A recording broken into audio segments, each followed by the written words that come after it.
Prince মামুনকে জেলে যেতে হবে।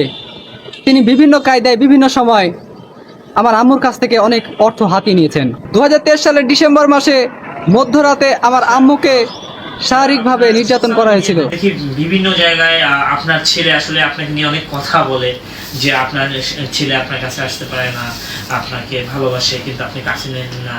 এইটা আসলে আপনার ছেলেকে আপনি আসলে কেন কাছে নেন? আমার ছেলে, আমার কোন ছেলে? আমার তো কোনো ছেলে নাই।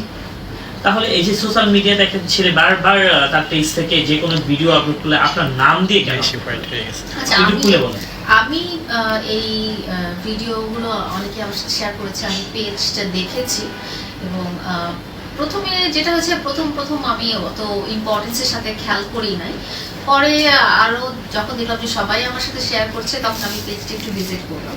পেজটা ভিজিট করে দেখি যে পেজটা আসলে আমার ব্লু ফেয়ারি লায়লা নামে পেজটা ওপেন করা হয়েছিল, মানে আমার একটা ফেক পেজ ওপেন করা হয়েছিল।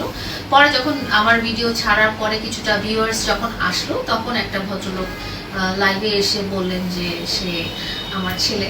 তো এই হিসেবে সে মিলিয়ন ভিউজ পেয়ে গেলেন এবং তারপর থেকে উনি কন্টিনিউ করতেই লাগলেন যে আমার ছেলে, উনি এটা বলে। তো আমি তো এটা নিয়ে একটা স্টেটমেন্ট আমার ভেরিফাইড পেজে দিয়েছি যে উনি আসলে আমার কোনো ছেলে না, বা আমার পরিচিতই, ছেলে তো পরের কথা, পরিচিতও না।